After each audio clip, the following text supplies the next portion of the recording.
Family, how are we doing? Good. Good, good, good. Welcome to Sankofa Video Books and Cafe. I'm Jordan Strudwick. I'm grateful to be here to introduce a friend, a comrade, one of the smartest, most thoughtful, and hardworking people I know, Dr. Aleia Brown. Yep, absolutely, absolutely. Before we get into it, I just want to tell you very quickly about a couple events we have coming up this weekend. On Friday, tomorrow, at 6:30 p.m., educator and author Dr. LaShawn Stitt presents Becoming a Disruptive Visionary, a blueprint for creating authentic learning environments of discovery and liberation, a bold call to transform education through culturally grounded liberatory practices. And that's tomorrow at 6:30. And on Sunday, also at 6:30, we have a workshop and book signing with Michelle Petties, the award-winning author of Leaving Large, The Stories of a Food Addict, and the upcoming Leaving Large, Secrets and Confessions of a Food Addict. And that is on Sunday at 6:30. And to learn more about those events and all the events happening at Sankofa, you can sign up for the newsletter at the desk at the front before you leave. Now, Dr. Aleia Brown. Dr. Brown is a historian and curator attending to the ways that Black communities have experimented with different configurations of freedom or questioned the validity of the concept altogether. Her forthcoming book, We Gather at the Edge, Black Women, Craft, and Political Economy, is a narrative history of craft cooperatives that emerged in the Mississippi Delta and Alabama Black Belt in the 1960s. Her manuscript, Disrupting the Loop of Recovery, reveals how Black women in the 1960s Alabama Black Belt and Mississippi Delta used collaborative textile art as both political critique and survival strategy, building what she calls a solidarity economy alongside shared aesthetic practice. She's held a slew of fellowships, including the African American Intellectual History Society's C.L.R. James Research Fellowship, and has graced the pages of many an esteemed publication, such as Women, Gender, and Families of Color, and The Black Scholar. She's a devoted historian whose deep love for our people is demonstrated by the care with which she preserves and tells our stories. She's a professor, a curator who recently worked as the chief curator for the National Women's History Museum. She's the past assistant director of the African American History, Culture, and Digital Humanities Initiative. This is an extremely accomplished person, and we're lucky to have her in our midst to talk about her exhibit, We Gather at the Edge, Contemporary Quilts by Black Women. I had the opportunity to go to the exhibit yesterday. It was incredible. I was floored, and I've seen a lot of the pictures. Aleia has been talking to us about it for a while, but actually being there and seeing these pieces, which some of them are very large, it's really impactful, and it's impactful in a way that seeing the pictures online in a book, it's not going to be the same. So I really encourage everyone here, if you have not been to the exhibit yet, to make time to go. It's there till June 22nd at the Renwick, and I'm sure she's going to talk more about that, but please give it up for Dr. Aleia Brown. Wow, I was not expecting that introduction, but I am extremely grateful to be here. Sankofa is my family, is my home. It's an deeply enriching place, and I'm so grateful for this liberated territory. So it's quite the honor for me to be here, and I'm grateful that you are here too. So today I'm going to talk a little bit about the exhibition We Gather at the Edge, Contemporary Quilts by Black Women. But I'm also going to talk about what it means for Black collections to be in museums, who owns Black material culture. And I'm also going to talk a little bit about the archive that is burgeoning here and how powerful that is, that the stewardship remains in the community. All right, so just a little flow so you all know how this is going to go. As I said, I'm going to talk a little bit about the Mazloomi collection, how it came to the Renwick. And I'm going to also do this in a critical way. I'm going to draw attention to words like acquisition, accumulation that museums kind of use casually, but they are really the terms of capital. And that's how they see our work. And I'm going to talk a little bit about my curatorial approach and show you all some of the images. So as Jordan mentioned, you really have to see the quilts in person.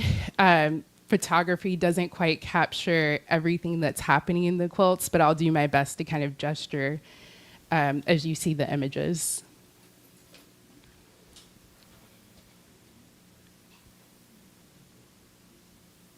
So, born in 1948 in Baton Rouge, Louisiana, Dr. Carolyn Mazloomi is a prolific artist, cultural preservationist, and the founder and director of Women of Color Quilters Network. And she's here on your left. As she describes herself, she is an elder African American mother, wife, and grandmother born in the Jim Crow segregated South. And it is this perspective that I wanted to honor and highlight in the exhibition. She makes work that explores the life worlds of, quote, the disenfranchised, dispossessed, and the outsiders.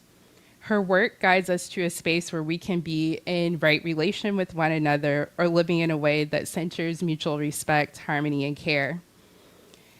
In 1985, she founded the Women of Color Quilters Network, or WCQN. And she founded this organization fulfilling the desire of isolated Black makers to connect with one another and continue the Black story quilt tradition. Dr. Mazloomi created space for artists to gather with one another. So on this slide, you'll see this quilt that she made, which is actually a reproduction of Harriet Powers. Harriet Powers was an enslaved woman in Georgia who documented her life on the plantation through quilts. So we actually have a visual archive based on her work through the quilts that she made. And this is an archival photo of Harriet Powers. This is one of her pictorial quilts where she basically used a square and documented her life. There were oral histories done with her where she describes what all of the squares mean, but I won't focus on that today. So her work is a transformative piece of material culture as it is an interpretation of a Black woman's life made by a Black woman. WCQN has worked to preserve and extend this legacy, creating story quilts, or what they call quilts of consciousness that engage history, memory, and social practice. So that's what we'll see, contemporary quilts that reach back to her tradition and have modernized this tradition. So in 2023, the Smithsonian American Art Museum, or the Renwick Gallery, acquired 35 of these story quilts from the Mazloomi collection. And many of the quilters represented are part of, or were founding members of the Women of Color Quilters Network.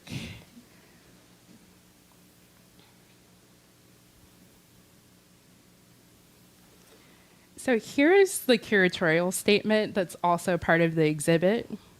Here we are, gathered at the edge, shaping life from fiber and loam. We are just one of many generations choosing to live at the edge, or further from there in the hinterlands. This is where quilt making, oral traditions, and memories all converge to make past. You see, the edge, sharp and wild, is our center, and we never want to forget it. Where colonizers and enslavers saw untamed mangrove roots, we found freedom and refuge in generous ecosystems. After all, the Maroons saw the beauty and necessity in living interdependently with the swamps. It was not easy, though. Where there were calcified structures, we committed to seeing expansive and escape. Dwelling here, we recognize the creativity and lessons of our foremothers, blues women, soothsayers, and dreamers.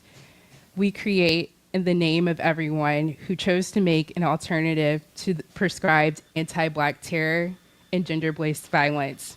We make quilts that serve as itinerant historic markers, honoring and documenting the impulse to seek freedom.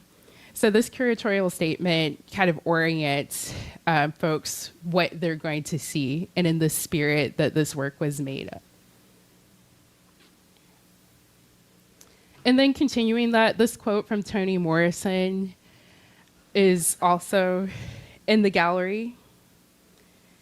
And it's to affirm a new geography, or to affirm the geography that they're working from, which centers their own experience.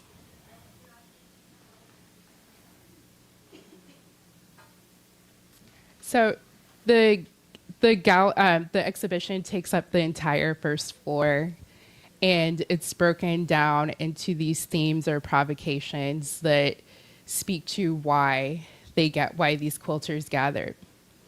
And the first is, we gather to collectively imagine new worlds. So it says, welcome to the new realities we are creating. With art, we flourish. The quilts in this section capture Black communities imagining and creating more expansive and liberated ways of living. The artists contend with working in the imaginary while navigating the reality of disenfranchisement and exploitation. Here, stories of ancestral protection for protesters, collective management of resources through cooperatives, care, experimentation, and affirmation, and continuities of Black expressive culture abound. These quilts express the vision, practices, and commitments that artists feel are needed to build a new world. So here's the first quilt. It's called the Red and Purple Pine Cone Quilt. And it is made up of more than 4,000 squares of fabric. So they're contrasting fabrics, and they all kind of catch the light in an interesting way, which is another reason why I encourage you to see it in person. And it's very labor intensive. It takes her about 6 months to make. But she learned to make this particular quilt through her neighbor, a 92-year-old quilter in Florida named Miss Sue. And this particular pine cone quilt, the style of quilting, started in Alabama with the women who were part of the Freedom Cooperative movement. So they would sell these quilts and support their own communities. And to give you a sense of the scale of this quilt, you see it laying down in the background. So it's several feet tall and wide, and it's very heavy, so it can't be hung, actually.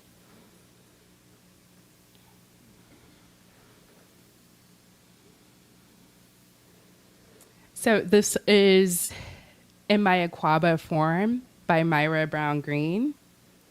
So here you see the Aquaba figure, a Ghanaian symbol of protections of mother and children. It's also a fertility symbol, and it's the focal point of the quilt. Around it, triangles arranged in a quilting pattern known as flying geese conjure a sense of flight and freedom. One of the quilter's most cherished childhood memories is having dessert with her mother at the lunch table of the Woolworth's department store in Cambridge, Massachusetts.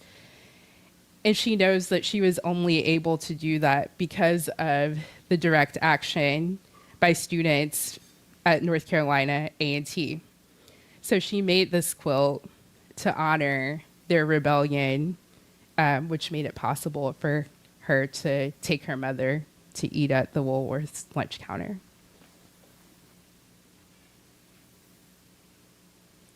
The next theme is, we gather to remember what we are told to forget. Our memories keep us grounded in our purpose of protest. Story quilts are a collective made monuments, time capsules, and life stories. The quilts in this section speak to the consciousness and hold space for painful memories across the continuity of African and African American history. Quilt historian Kyra E. Hicks reminds us that wherever there is our history and our story, you're going to find a quilt. Reflecting this truth, The quilts bear witness to the racism that artists have experienced, entrenched in aspects of everyday life, and so on.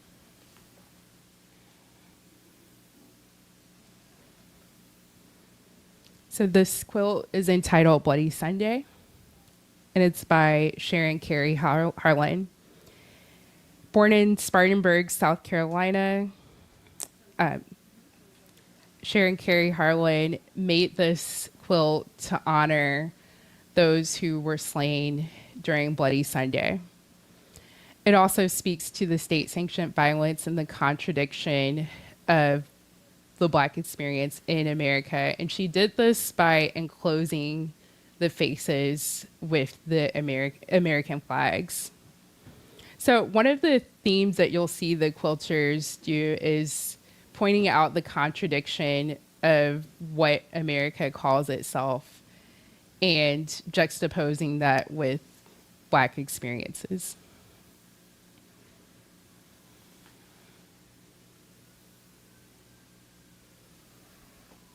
And this one is by Edgenetta Miller, who's also from South Carolina.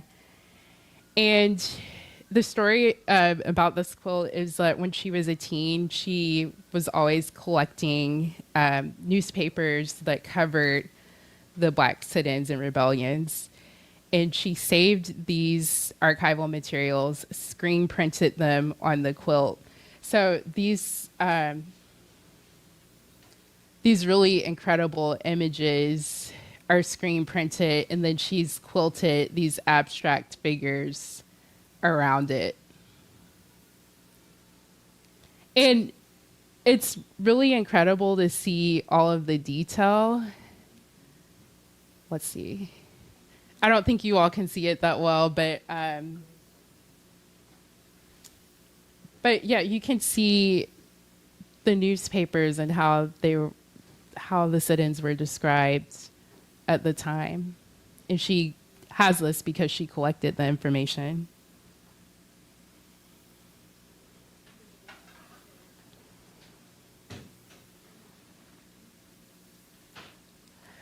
The next theme, we gather to see one another. Seeing and knowing one another's faces is a pathway to connection. Here, portrait quilts offer meditations on cultural luminaries such as Paul Robeson and Hattie McDaniel, as well as some of the artist's personal memories. This section also introduces historical figures who lived extraordinary lives but may have fallen out of our collective memory. By building visual narratives around the portraits, the artists encourage us to see one another in a deeper way. So the first is this portrait, and that's also another form that is within the story quilting tradition. You'll see a lot of portraits, and this was how, ever since Harriet Powers, folks who didn't have access to the cameras and so forth, even when there were cameras, they quilted portrait images of people. And in this particular one, it honors Lucy Prince, the griot.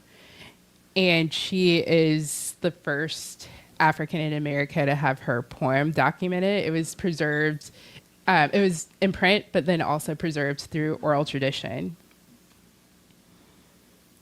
So captured and sold as part of the Atlantic slave trade, Lucy Terry Prince was enslaved for nearly 2 decades in the British colony of Rhode Island and later in Massachusetts.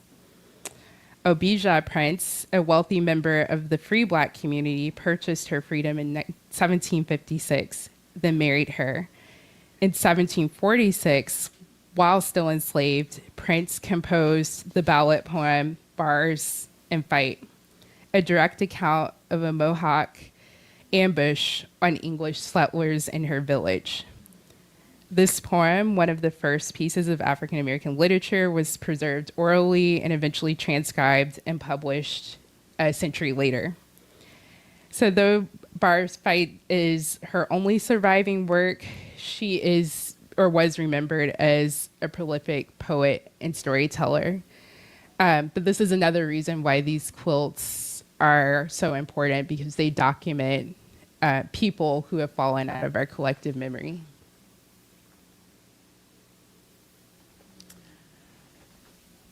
One thing that you'll note, I really wanted to disrupt this idea of continuity. So you'll see that it's kind of a march through history, but the quilts aren't organized in that way. It is organized thematically to resist the idea that Black lives follow this traditional narrative or mainstream narrative.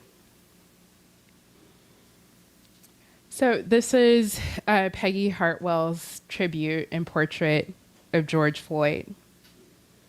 George Floyd, who died after Minneapolis police officer Derek Chauvin kneeled on his neck for 9 minutes and 29 seconds on May 25th, 2020, is featured here. The incident sparked the largest demonstration for racial justice in American history. Floyd's last words, "I can't breathe," are appliqued in large letters. And then a silhouette of his mother, which I'm not sure if you all can see, looks on at him. Peggy Hartwell, she described this work as a quilt of consciousness documenting history so that we don't forget it. And she wrote a poem that accompanied it.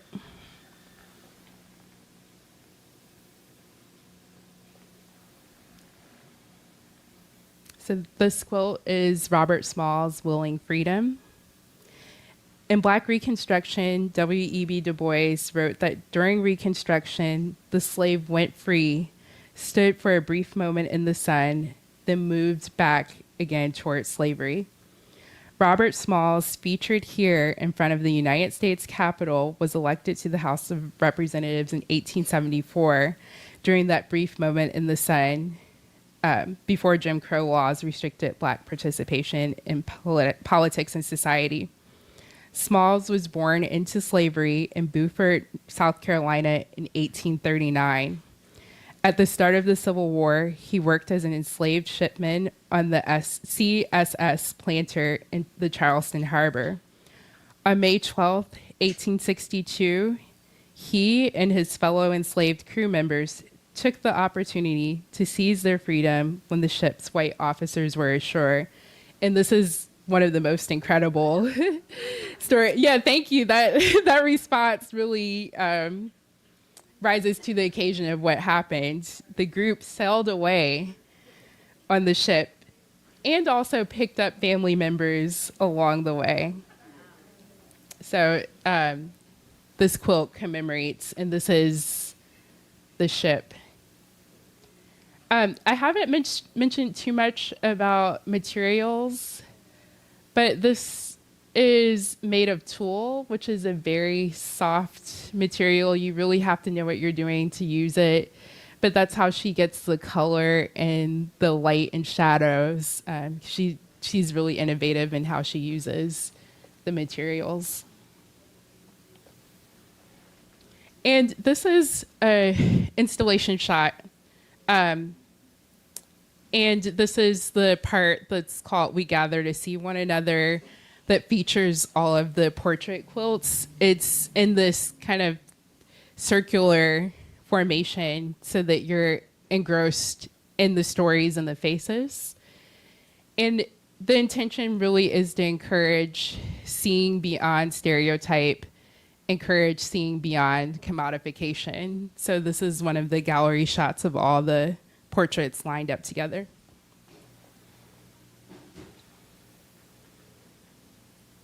And then there is a special section on Carolyn Mazloomi, since she is the one who founded the Women of Culture Network and collected all of these quilts.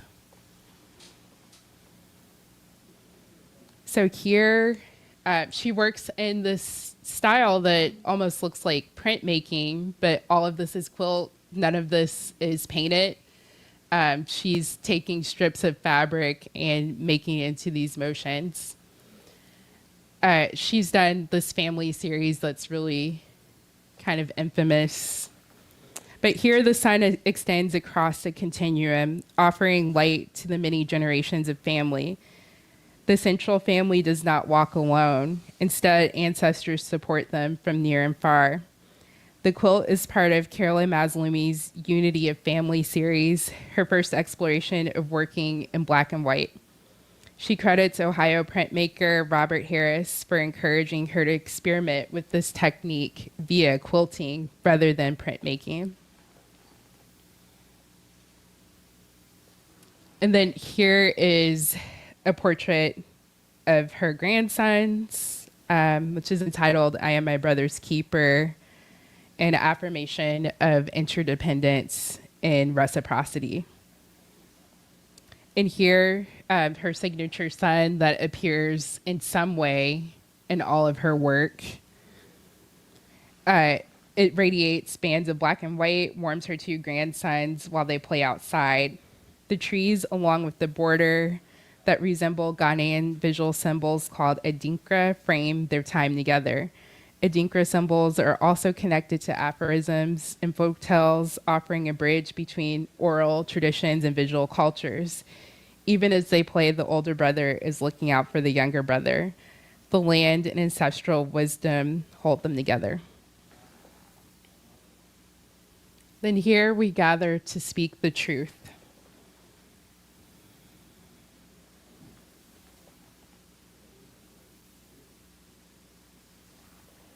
This quilt is by Viola Burley Leak.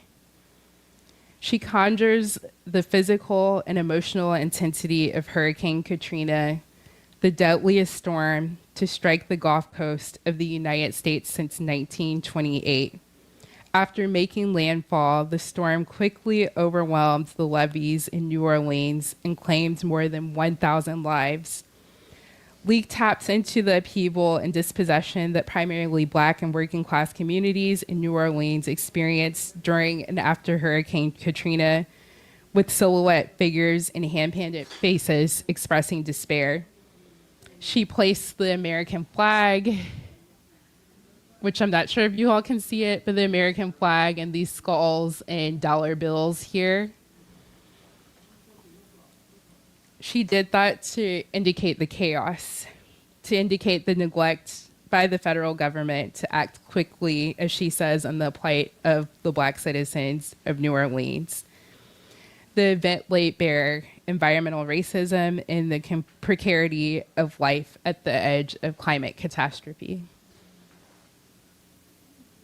So this quote is really quite moving. It's 76 inches by 69 inches, so it really takes up a lot of space, and there are many details that you can see here. I think you can see some of the faces more clearly with this close-up.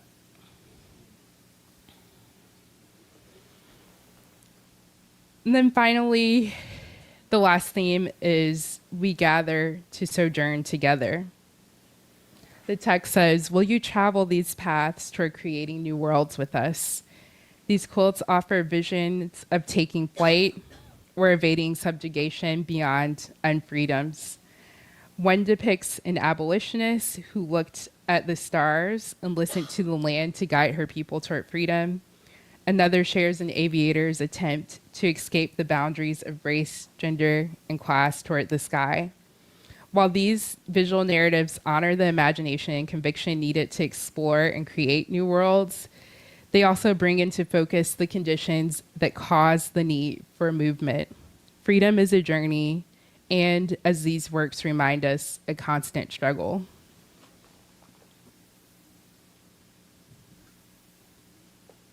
So here we have Lauren Austin's Day Garden, and you'll see that ivy frames this quilt and dances with the woman's hair. She holds a pothos leaf.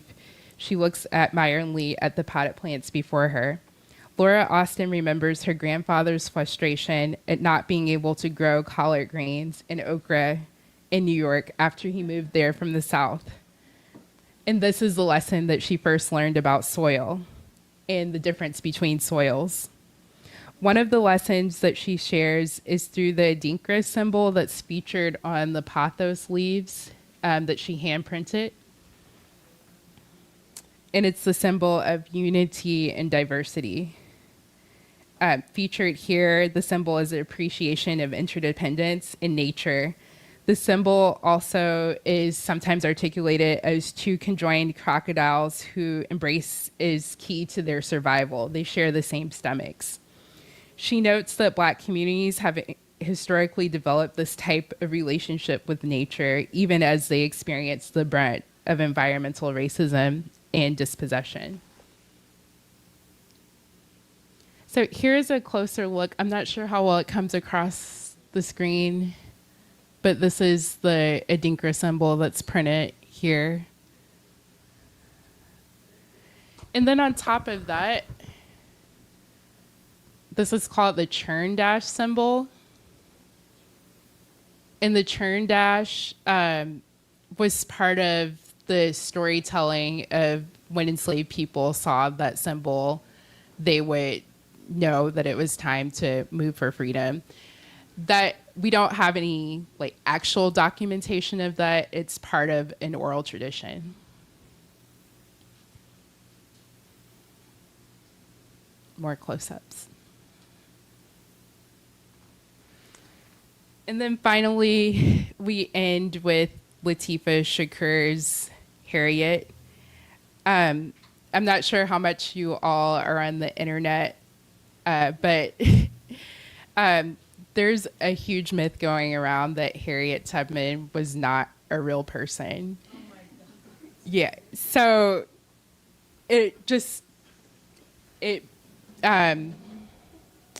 this quilt really took on a new life, and it's another level of documentation that we need because there are young people thinking that this person is a mythical figure. But in any case, Latifah Shakur made this as a way to think about the many documented dreams that Harriet Tubman had. And one of the dreams that she had was she was a bird perched above and surveying the land and kind of mapping out routes. And in an abstract way, these are plots of land. The other thing that I'll draw your attention to is, again, material.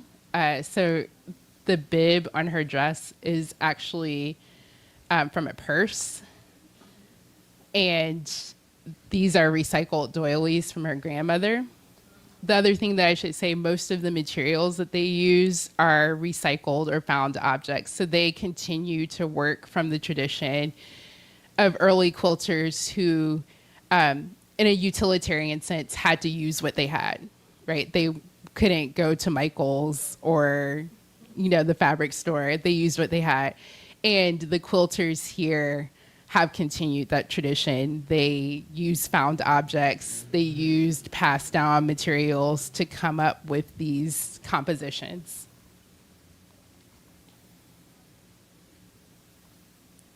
And then here you'll see there's a lot of text in these quilts. This is from the spiritual Go Down Moses. And she's included the text all around the quilt. So this is just a close-up of that.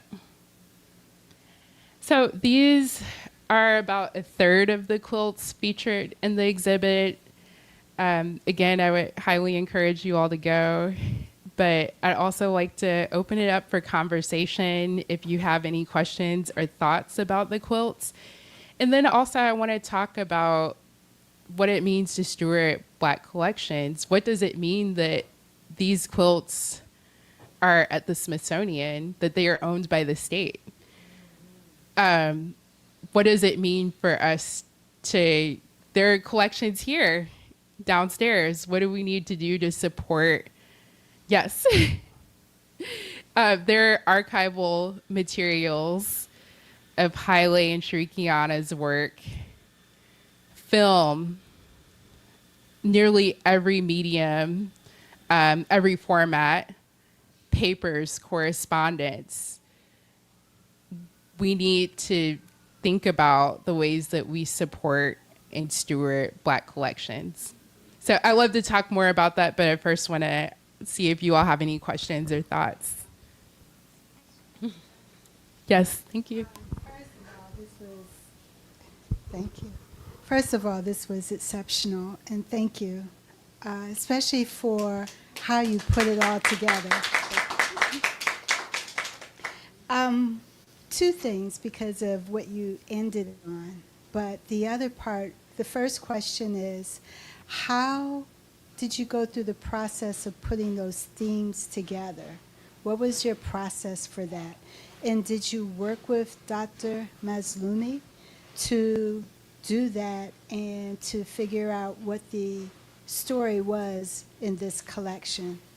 And then the second part, second question has to do with how you're talking about collections and what does it mean to have this work owned by the Smithsonian.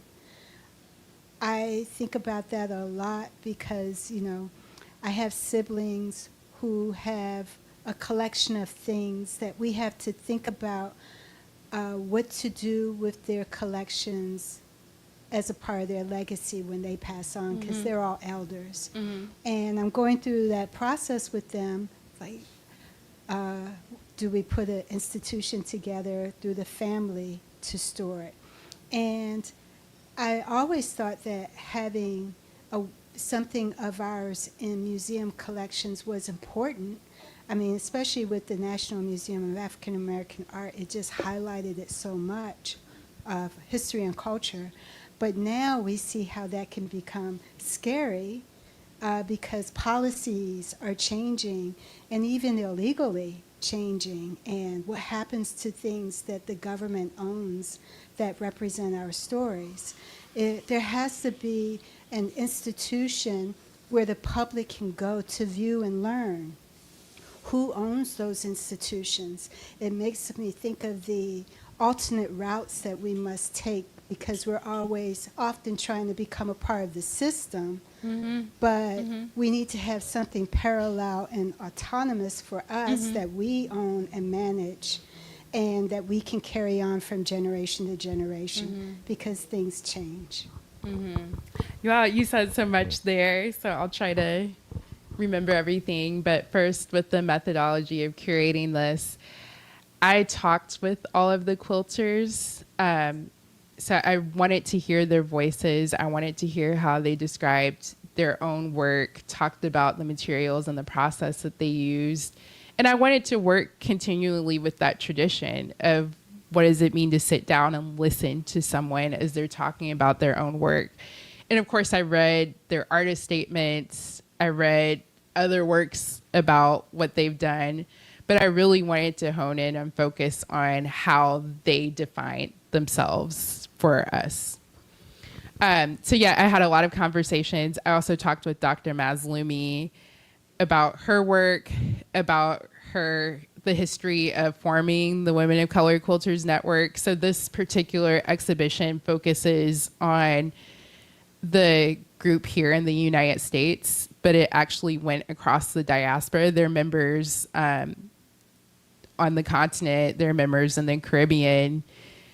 So it's quite a large network of people that wanted to continue this tradition. And yeah, I just read a lot. And then I did a lot of close looking.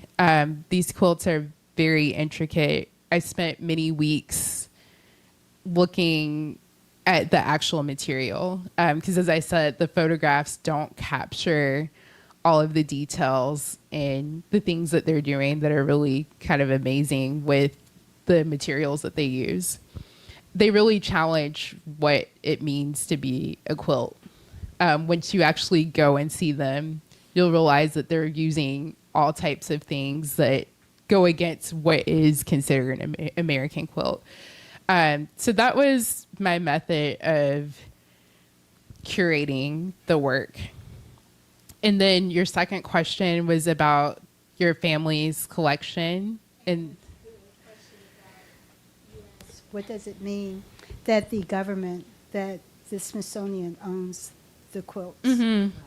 So I'll give you I'll also give you some background on this exhibit. It was caught in the crosshairs of the initial executive orders. It's called Un-American and Racist. And it's not particularly radical, but that's what it was deemed as. And actually, the Smithsonian has this review process for any image or text that's considered controversial. And this was one of the quilts and the texts that they flagged, mostly because I identified what happened on Bloody Sunday as state-sanctioned violence. They wanted to take state sanction out of it. And I refused. I was like, that's not the truth.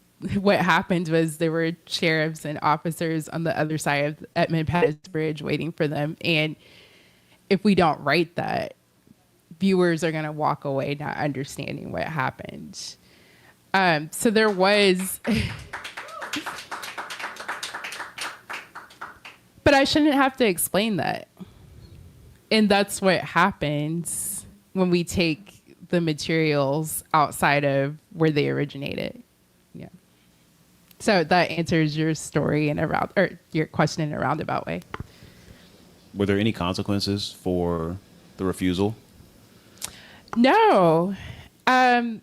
Which is a testament to why you should do what you're supposed to do anyway.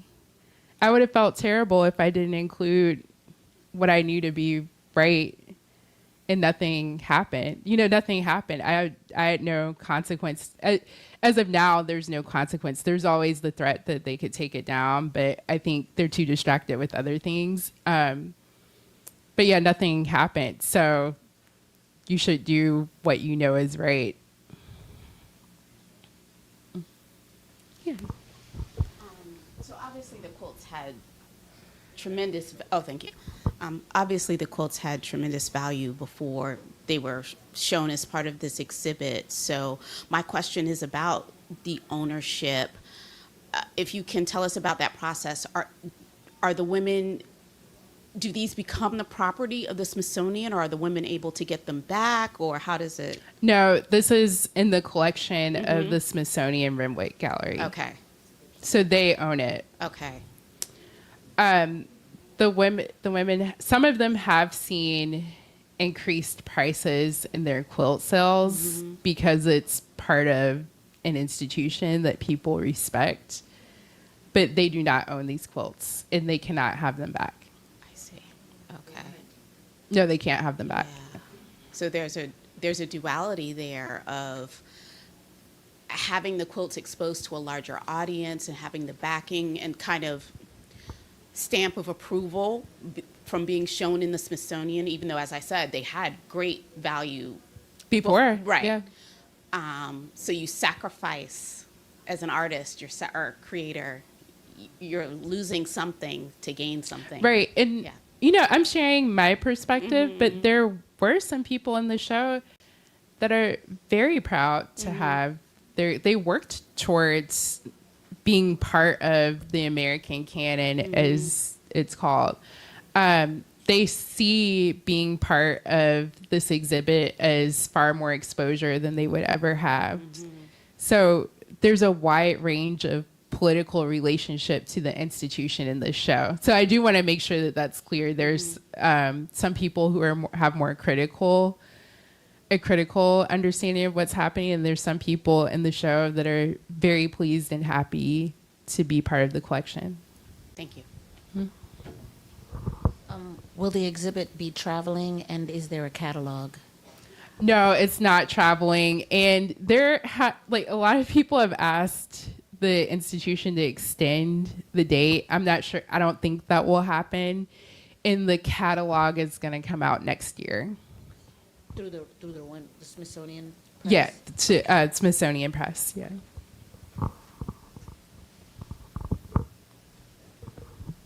What would happen if they took them out and burnt them? The Smithsonian in this period of time.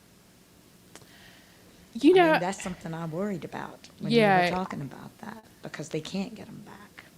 And to me, that would be devastating, absolutely.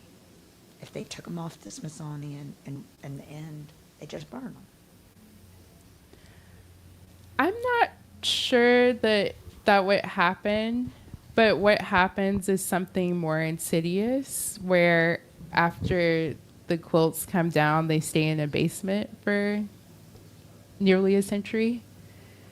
As I was talking with someone earlier, there are actually a lot of Black material culture that is completely uncatalogued.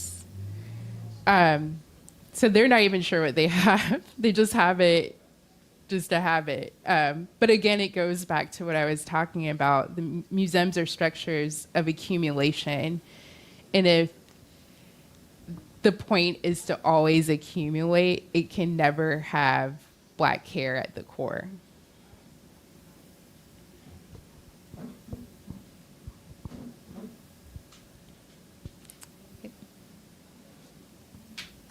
Any other? Thank you for your presentation.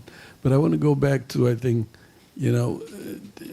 certainly during Hitler Germany and Mussolini fascism, many books were lost, burned.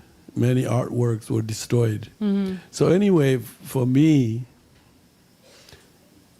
I think what's deeply rooted there is the politics, the economic politics of intellectual property. That's why we don't have banks. That's why we don't have, I think to me our intellectual property is owned by those who have the banking power.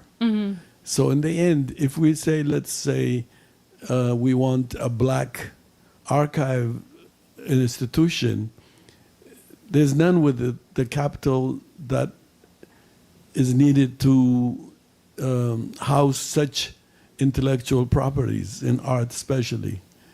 So for me, the more we compromise the intellectual property and the economic residual from it, the more we don't have no archive to go to. Our option is closed because we don't have the banking power.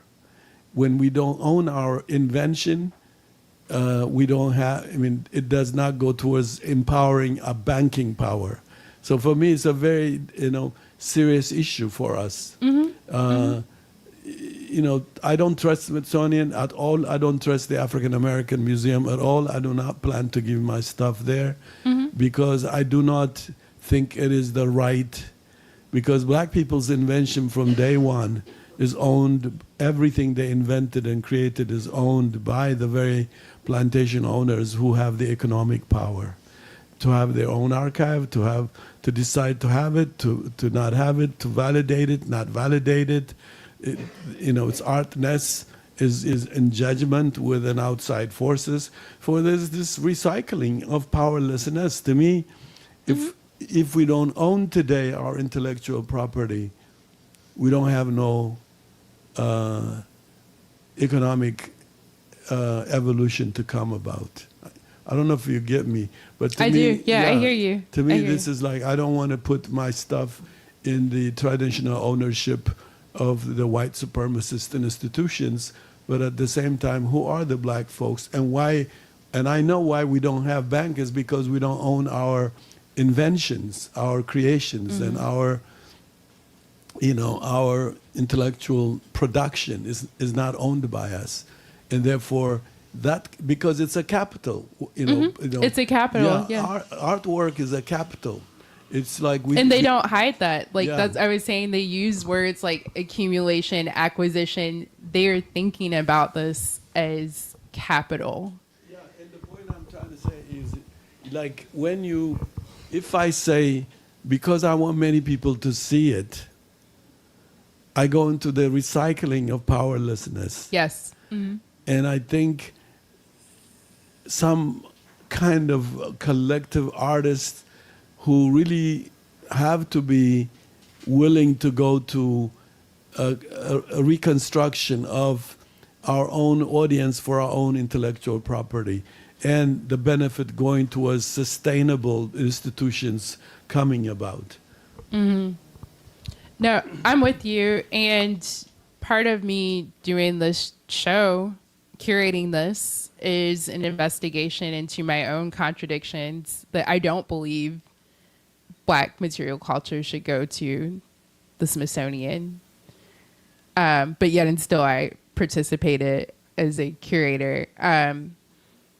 But yeah, I am interested in us thinking about and working towards, actually we are working towards, we've had community archive fellows who were in the basement last summer and then coming up this summer, starting to catalog everything that's down there. So it's skill sharing, skill building, and also archiving within Africana framework and not a white supremacist framework. And that's so important. And it means that what is here at Sankofa will be as it's intended to be. And it won't have the framing of another institution. But we need everyone to support the development of a community archive. We need folks to lend their skills. We need folks to donate. But it only happens if everyone is invested in preserving those materials.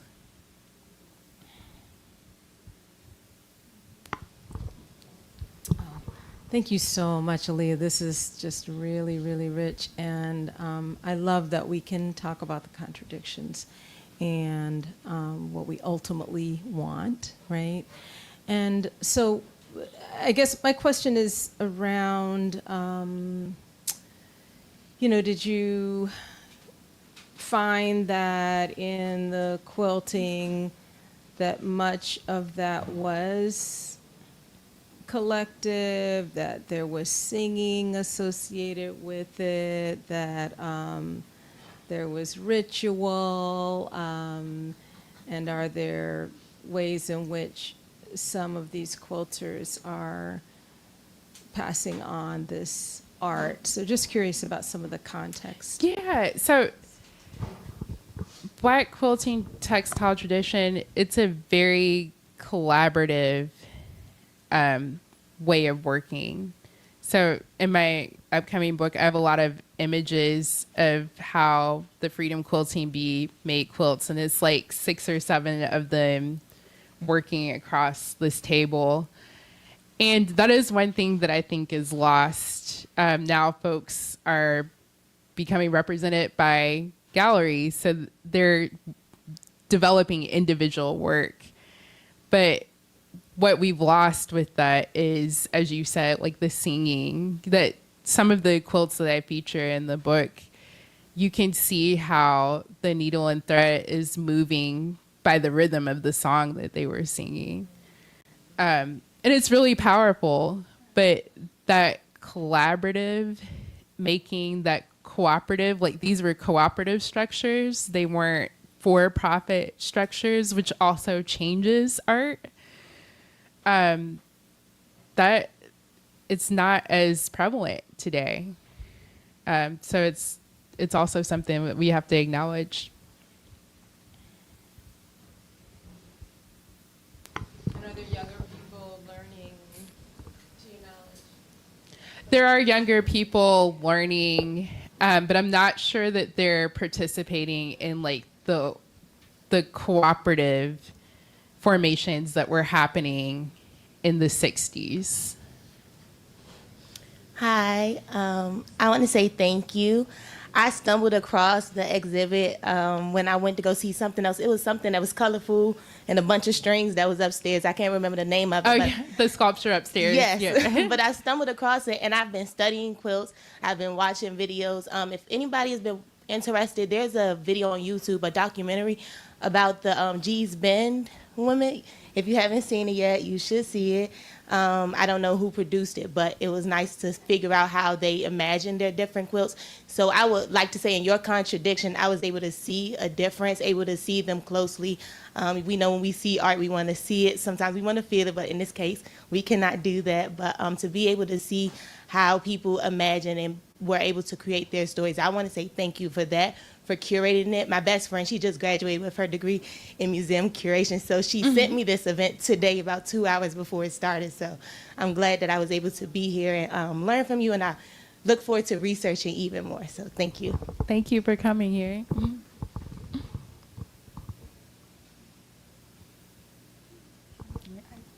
You know, she had mentioned the G's Bend, and I watched a documentary as well. Now, don't know if it's the same one, but there was one statement that one of the sisters had made that just stood with me.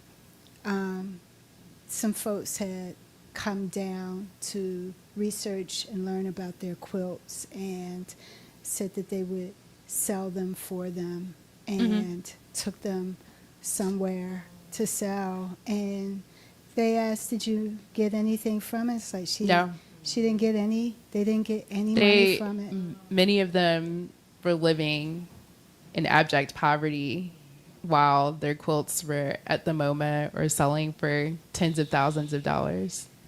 Yeah. But there's a lot of documentation about the white folks who visited G's Bend, but I'm fascinated with the black folks who visited G's Bend. We have Sterling Brown. He recognized the power of the visual of those quilts. Amiri Baraka spent a summer down there, although it's not part of like how we think about them, but they did make that journey down there. So I would like to reorient us to how they were conversing and thinking about those quilts.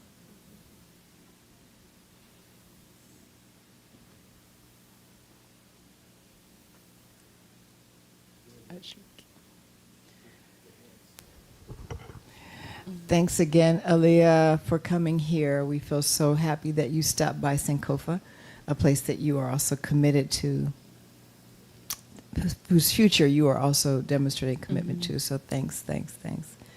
I had to step out for a second, so if you've discussed this, I wouldn't mind if you discussed it again, because I think it's an important thing. So the Freedom Circle, that was the way of grouping together and making these quilts. Did you place that into the movement in your presentation? Do we know, were these women coming to, did they have a relationship to the movement? Well, even that name, was that something they came up with afterwards or because of the movement? How did that go? Yeah, it was deeply entrenched in the Southern Freedom Movement. And these are women who are from Boykin, Alabama, very rural enclave, to the point that they could not really participate in anything. So even as like 1965 Voting Rights Act, 1966 Civil Rights Act, they weren't experiencing a material change in their lives. Because it just hadn't made it to the rural outpost. And so they thought that they needed to develop a more like socialist way of living. And that's when they created it turned from a B or a circle, to a cooperative. So it was incorporated as a cooperative. And that cooperative, again, to tell you how dispossessed this place was, or they built the first elementary school, the cooperative, by selling their quilts. So in one ways, it's also pointing to the limitations of a civil rights framework. And it's showing their imagination to connect with something beyond. And they weren't the only ones. There there were groups in Mississippi. So, for example, like Liberty House crafters, they make quilts, dolls, all types of things. But they got their seed money from SNCC. And often we talk about SNCC with voting, nonviolence, direct action, but SNCC actually supported cooperative development, and that's why there were 11 by 1960 of these craft cooperatives that they supported. Yeah, That's good to know. but it always falls by the wayside of how we think about and talk about SNCC's work. But also for them to call themselves the Freedom Circle. Is, it talks about how that movement did reach the rural areas, if not in practice and actual, change of quality of life. At least it did reach the spirit of people who. Yeah, they determined were that they deeply could inspired. create And better then there were life. some of them who, their oral histories with them, like they took this ferry to see Dr. King when he came to speak in '66. And that was a 2-day trip for them from Boykin, Alabama to Selma. But they kind of gathered up all their resources and they were inspired, but they also realized they wanted something beyond just the civil rights framework. So that's where they started looking into, there's documentation of them like looking into South American socialist structures, and that also inspired them too.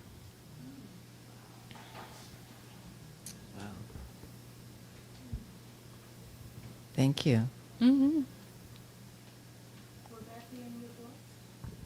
Yeah, the book is a full history of these cooperatives. And it really shows their thinking, because I argue that they are developing political thought also while making these quilts.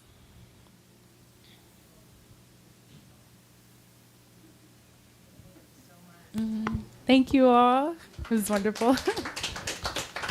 Aleia, Dr. Brown, excuse me. Where can people... Aleia, this is community. I'm Aleia here. Okay, Aleia, where can people find your work? Where can people connect with you and learn more about you? Oh, gosh.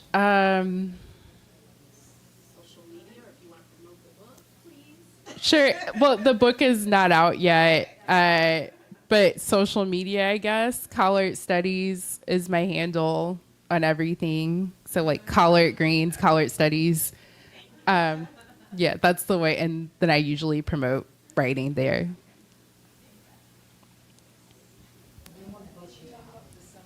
The catalog will be out next year. And then my book about the cooperatives from the 60s, that'll be out in a year and a half.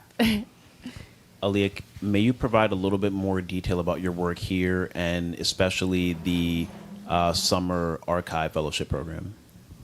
Yes. So as I was mentioning earlier, there is a complete archival collection, and it's a work from Haile and Shirikiana. And the archive is developed within the sense of a community archive. So that means the stewardship stays here and that the collection isn't moved to some other institution. So what that means is that the community has to take part in stewarding and taking care of the collection and raising funds for the collection. So this past summer and in a few weeks, we have had students who I work with in developing basic archival skills. So our first project was to catalog everything that's here. And we have a full database of objects and items and film in different formats, and we're only a third of the way done. So there's a lot of rich, beautiful documentation of DC life beautiful documentation of anti-colonial struggles, parts of Tariq, maybe you can better talk about this, but there are parts of the film that didn't make it to the film. But the whole goal is for us to make this available on a digital archive and also make sure that this eventually can become a space where people can look at the physical materials and conduct research and also use parts of the films. But all of that we're at really ground zero where we are first cataloging and making sure we understand what we have. And as I was saying earlier, that's a level of care that doesn't often go into Black collections at other institutions. They'll have plenty of things, but not know exactly what it is. But we are systematically and meticulously documenting what is here with the ultimate goal of making sure that this is an accessible archive to the Sankofa community and beyond. And how can folks learn more about and support that work? I think it's on the website. MakingBlackMovies.com. Yes, MakingBlackMovies.com, where you can read more about the archive. Also, you can reach out to me if you know of a young person who is interested in working in the archive this summer. It's a lot of training, a lot of reading and talking. But we're really interested in making sure that young people have the skill of Africana-oriented archiving. And let's see, I think I have...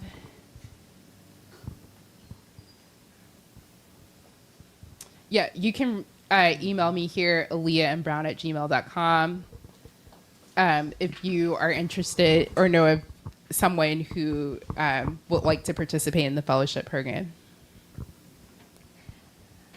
My name is Brigitte. I'm just such a fan of yours and of Sankofa's and of Positive Productions, Inc. and this work.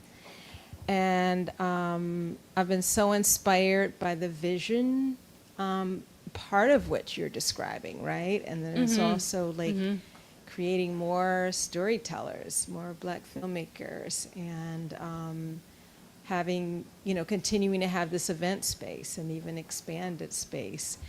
And so it's maybe not much, but Spirit led me to say I am going to have a recurring contribution of $100 a month. Like, that's where I'm starting. And that is incredible. And it feels Can I tell amazing. That's and I incredible. realized, I don't need my cable TV subscription no more, y'all. I don't need it. There's so much junk, and they're price gouging, and why would I do that? So I just want to encourage everybody here, what can you do as a recurring, sustaining contributor, and who else can you bring into Thank you supporting so this much work? for that gift. And Thank you, Brigitte. $100 can go a long way. For example, I'm just going to give you a tangible example of what that might mean for the archive. So we need asset-free boxes and folders to keep the film from eroding, to keep the papers from eroding. That $100 would support us in being able to buy those supplies. So it immediately extends the life of the material downstairs. And that's a huge deal. That's right. Thank you so much. Thank you so much. I don't know if anybody wants to match that.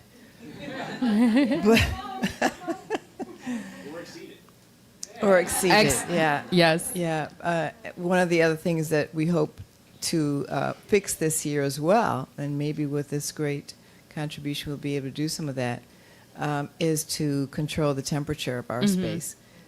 Because you want to have a climate control environment because you're dealing with 16 millimeter, 35 millimeter film. It's not just paper that responds to climate, but film shrinks Film and is curls Very And- sensitive. Yeah. Yep. So you want to have a constant climate space where the humidity is constant, where the temperature is constant. Right now, we don't have anything close to that. So that doesn't take a lot. We can do that this year if we have the right kind of contributions. And it's something that would instantly save the Stabilize. material. Yeah. And as film is very sensitive. It's something that could easily be wiped away. But with a climate controlled environment, we are preserving those films. Yeah. And what you were saying before, Aleia, was about the outtakes.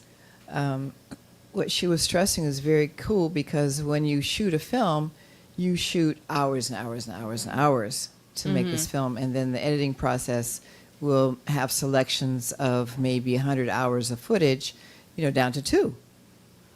So what happens to all those outtakes, they're called?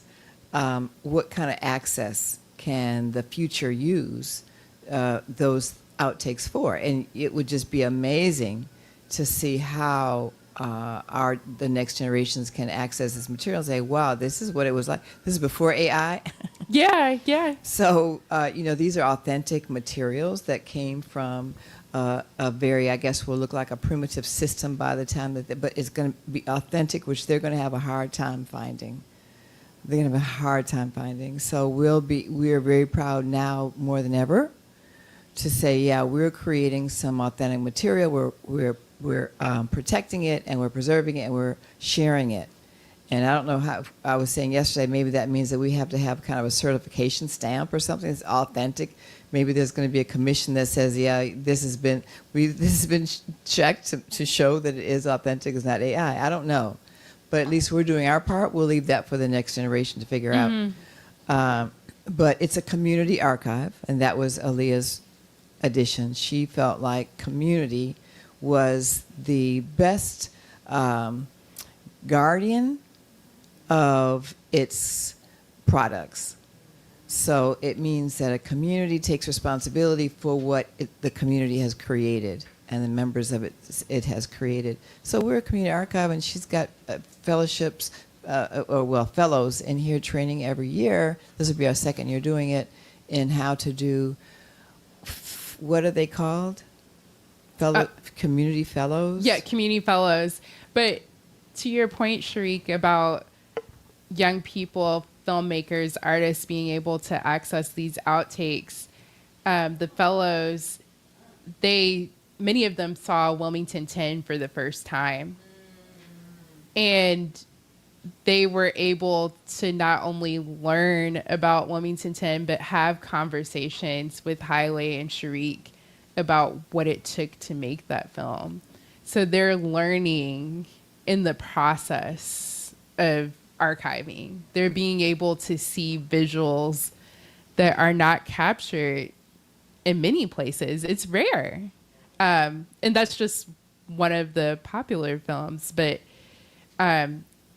this is part of the work of the community archive. It's also an education process for young filmmakers and young folks, because they get to see materials and film that they have no other way of seeing. And to actually get to talk and be in community with the makers, that adds another layer of knowledge. Well, thank you so much again, Aleia. And I don't know if there are any questions that can be addressed before we close. Anything that you would like to ask Dr. Aleia Brown? I hope that you'll be able to stick around for a few minutes. Yes, I'm here. Yep. Oh, good. So we could have conversations privately if you want to, or questions. Again, we're honored to present you here, and we wish that we could have a university that could attract you here. But, we know it's hard competition. But let's have a round of applause for Dr. Aleia Brown.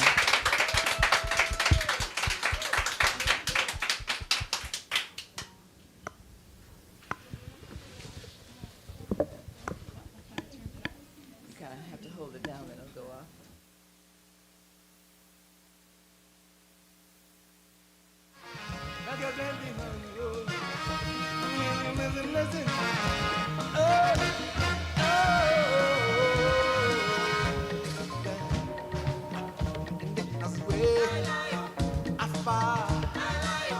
away.